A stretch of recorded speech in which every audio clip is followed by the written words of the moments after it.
Hello students, मैं Swapnil Tijare from Tijare classes. आज बात करेंगे हम लोग चैप्टर नंबर 5 हीट के बारे में, जो कि है क्लास 10 का साइंस 1 का चैप्टर। हीट एक्सचेंज के बारे में हम लोग आज बात करेंगे।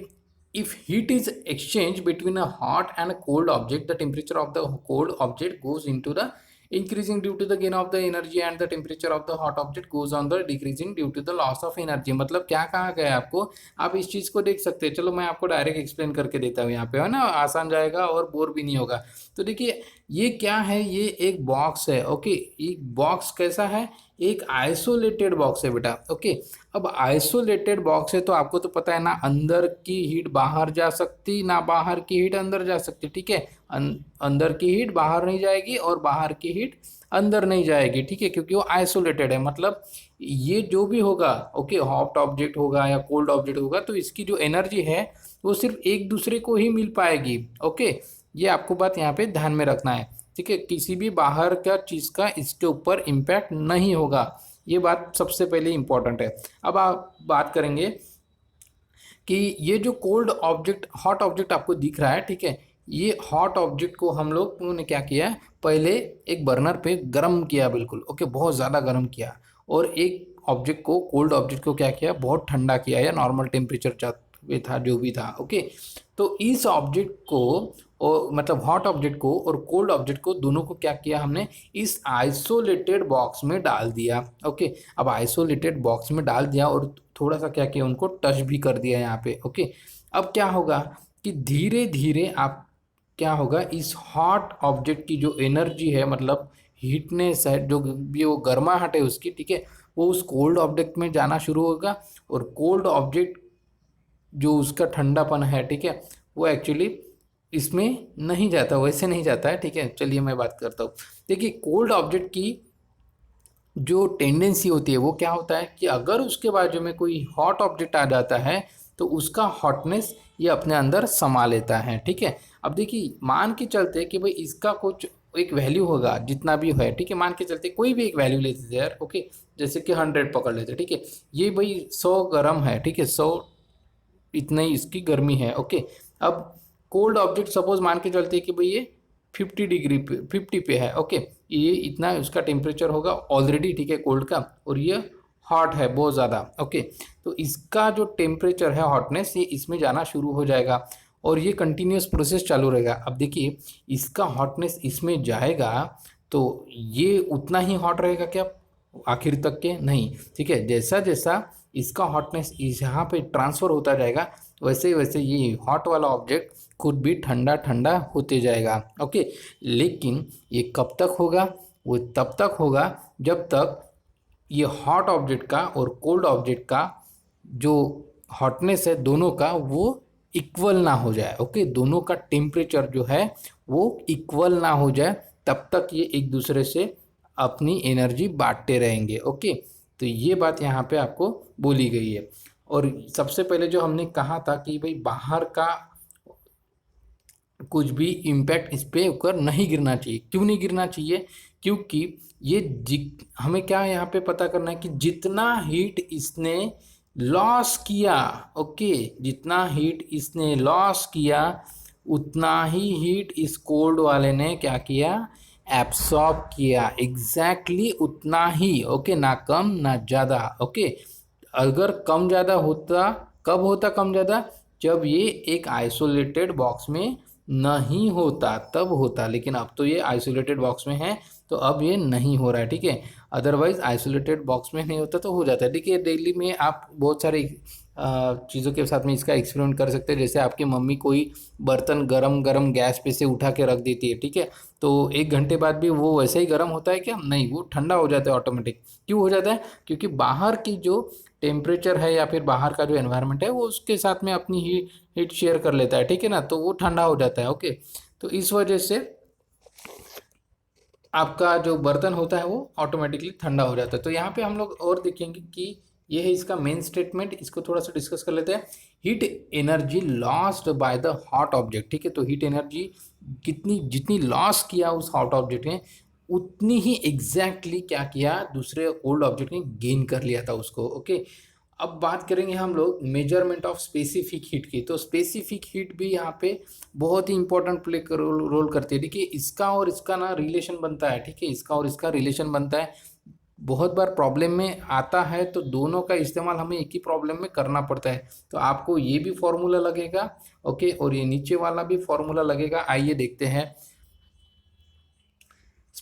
Measurement of specific heat. देखिए a specific heat of the object can be measured using the mixing method, okay. तो किसी हीट चीज़ की अगर स्पेसिफिक हीट हमें काउंट करनी है तो कैसे करेंगे, मिक्सिंग मेथड से उसको करते हैं। तो मिक्स मतलब एडिशन करना पड़ेगा उसको, है ना। For this calorimeter is use, okay, मतलब उसको हम लोग उसके लिए कैलोरीमीटर इस्तेमाल करेंगे। कैलोरीमीटर क्या होता है आपको सादी भाषा में समझाता हूँ मैं कि भाई एक बर्तन पकड़ लीजिए आप, ठीक है, जिसके अंदर थर्मामीटर लगा हो, ओके, एक बर्तन जिसके ऊपर थर्मामीटर लगा हो। अब ये जो बर्तन है, ओके, ये बर्तन जिस मटेरियल का बनना होगा उसका भी बारे में हमें सोचना है यहाँ पे, ये बात आपको ध्यान में रखनी है, ओके। जो मटेरियल का मतलब कॉपर का हो सकता है, आयरन का भी हो सकता है ना। तो ये भी आपको बर्तन की भी मटेरियल पता होना चाहिए, ठीक है। बर्तन का मटेरियल पता होगा तब आप उसकी मटेरियल की स्पेसिफिक वैल्यू का चार्ट में देख के वो वैल्यू आपको फॉर्मूला में डाल सकते हैं, है ना। पिछले पेज पे हमने देखा था कि स्पेसिफिक वैल्यू कितनी होती है, उसके लिए आपको इसके पहले का पार्ट देखना पड़ेगा वीडियो का। आगे बात करेंगे। If a hot solid object is put in the water in a calorimeter, heat exchange between the hot object and the water and the calorimeter start. This continues till the temperature of the solid object, water and the calorimeter become equal. Therefore, heat loss by the solid object. Okay, तो देखिए अगर हम लोग क्या करते हैं कि भाई एक ऑब्जेक्ट लेते हैं, ठीक है, एक पहले कैलोरीमीटर लेते हैं, ठीक है। इस कैलोरीमीटर में क्या है, यहाँ पे थर्मोमीटर लगा होगा, ओके, कुछ तो भी वहाँ पे मेजरमेंट होगा। और इसके अंदर हम लोग क्या करते, पानी डालते थे, और इस पानी के अंदर हम लोग क्या करेंगे, एक गरम गरम कोई ऑब्जेक्ट डाल देंगे। अब गरम ऑब्जेक्ट डाल देंगे, पानी तो पहले नॉर्मल टेम्परेचर पे था, ओके, तो क्या होगा, धीरे धीरे कुछ एनर्जी, इस ऑब्जेक्ट की जो एनर्जी है वो एनर्जी कहाँ जाएगी, इस पानी में। धीरे धीरे ये पानी थोड़ा थोड़ा गर्म हो जाएगा, ओके, और साथ ही में ये ऑब्जेक्ट का जो हीट है और भी कौन है, देखिए पहले तो पानी ने शेयर कर लिया इसका हॉटनेस, ओके, और कौन है जो शेयर कर सकता है, तो ये जो आपको दिख रहा है कैलोरीमीटर, ओके, ये कैलोरीमीटर भी शेयर करेगा। तो आपके पास दोनों की वैल्यू होनी चाहिए, ठीक है, कि भाई इसकी पानी की वैल्यू कितनी है स्पेसिफिक हीट की, और इस कैलोरीमीटर की स्पेसिफिक हीट की वैल्यू कितनी है, ये दोनों आपको पता होना चाहिए।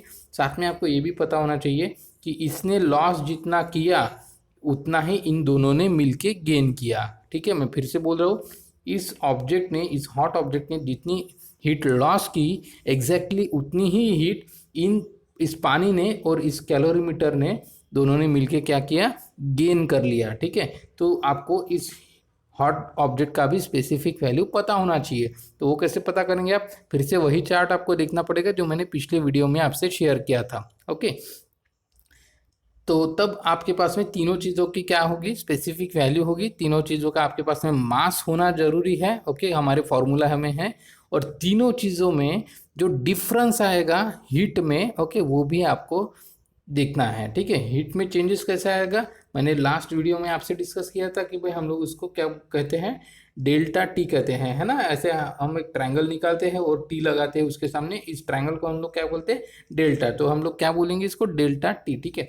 तो मतलब क्या होता है इसका एग्जैक्टली कि भाई टेम्परेचर में कितना डिफरेंस आया, ओके, टेम्परेचर में कितना डिफरेंस आया। मान के चलते कि जो ऑब्जेक्ट हमने इस पानी में डाला था, ठीक है, कैलोरीमीटर में पानी था, उसमें जो ऑब्जेक्ट डाला था उस ऑब्जेक्ट का पहले टेम्परेचर होगा, सपोज एक मान लेते हैं कि भाई उसको पहले 80 डिग्री सेल्सियस उसका था, और बाद में उसको क्या कर दिया, वो पानी में गिरने के बाद में उसका टेम्परेचर कम हो जाएगा ऑब्वियसली। तो वो हो सकता है कि भाई जैसे 50 डिग्री हो गया, ओके, तो बचा हुआ जो कितना लॉस किया उसने, तो 30 डिग्री यहाँ पे उसने लॉस किया। तो ये जो डेल्टा टी की वैल्यू है ये, ठीक है, 30 डिग्री सेल्सियस किसकी वैल्यू है, ये डेल्टा टी की वैल्यू, ये मैंने आपको यहाँ पे भी थोड़ा शॉर्ट में समझा दिया है। बाकी डिटेल्स हम लोग प्रॉब्लम में जरूर देखने वाले हैं, ठीक है। इससे रिलेटेड जो भी किताब में हमें प्रॉब्लम दिए गए हैं मैं उसको भी आपको सॉल्व करके बताने वालों कि कैसे स्टेप बाय स्टेप उन्होंने प्रॉब्लम सॉल्व करके आपको बताया है। ठीक है, तो आगे देखते हैं। Heat loss by the solid object. Okay, heat loss by the solid object. तो सॉलिड ऑब्जेक्ट हीट कितनी लॉस करेगा? Heat gain by the water in a calorimeter. मतलब ये जो हमने बात कर रही थी अभी, ठीक है, ये जो ये था हमारा कैलोरीमीटर। ओके, इसको एक थर्मोमीटर जैसा लगा रहता है और एक गोला, ओके, जो कि मतलब एक बॉल किसी मेटल का या किसी चीज का होगा वो, ठीक है, और इसके अंदर क्या था? पानी है। अब अगर इस बॉल ने, इस सॉलिड ऑब्जेक्ट ने कितना लॉस किया हीट को, ये अगर हमें पता करना है तो हमें क्या क्या लगेगा? देखिए, किन दोनों ने लिए पानी एब्सॉर्ब किया है, ठीक है, तो इस पानी ने और इस कैलोरीमीटर ने। ठीक है, तो आइए इसको देखते हैं। तो सबसे पहले तो हम लोग ये देख लेंगे कि हीट लॉस कितना किया है, जितना कि इस कैलोरीमीटर के पानी ने गेन किया और इस कैलोरीमीटर ने गेन किया। ठीक है, इस पानी ने और इस कैलोरीमीटर ने जितना गेन किया उतना ही हीट इसने लॉस किया। आगे बात करेंगे heat loss by the solid object. ठीक है, कि भाई कितना लॉस्ट किया इसने।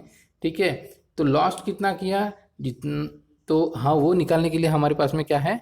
फॉर्मूला था, जो कि हमने अभी अभी थोड़ी देर पहले देखा था पिछले वीडियो में। ठीक है, थोड़ी देर पहले ही इसी वीडियो में देखा था कि m multiplied by c multiplied by delta T. Okay, तो ये अब कहाँ से आ गए? ओके, m मतलब मास, c मतलब स्पेसिफिक वैल्यू और डेल्टा टी का मतलब होता है चेंज इन हीट। ओके, तो देखिए mass of the solid subject. ठीक है, तो ये इसका मास हो गया।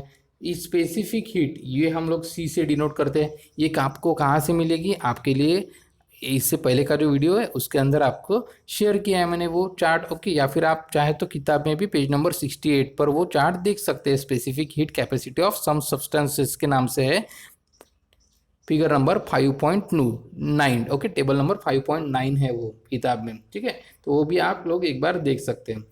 तो इस तरीके से हम लोग इसकी वैल्यू निकालेंगे। ओके, अब ये किसकी वैल्यू निकल गई? देखिए, ये तो है गेन की, कि भाई कितना पानी ने कितना गेन किया और कैलोरीमीटर ने भी कितना गेन किया और ऑब्जेक्ट ने कितना लॉस्ट किया, उस जो गर्म ऑब्जेक्ट हमने डाला था। ठीक है, तो इन दोनों की क्या करनी पड़ेगी? हमें एडिशन करनी पड़ेगी। ठीक है, तो हमने क्या बोल दिया?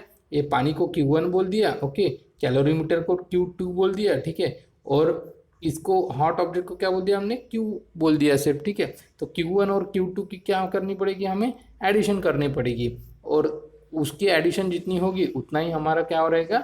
Q की वैल्यू हमें मिल जाएगी। ठीक है, तो इस तरीके से यहाँ पे आप देख सकते हैं। आगे बात करेंगे हम लोग सॉल्व एग्जाम्पल्स की, तो उसके लिए आपको इसी चैप्टर का नेक्स्ट वीडियो देखना पड़ेगा जिसमें लिखा होगा टाइटल प्रॉब्लम सॉल्व्ड। ओके, तो चलिए आज के लिए इतना ही। मैं चाहूँगा कि आप ये मेरा वीडियो शेयर कीजिए अपने दोस्तों के साथ में, चैनल सब्सक्राइब कीजिए। बाय बाय बच्चों।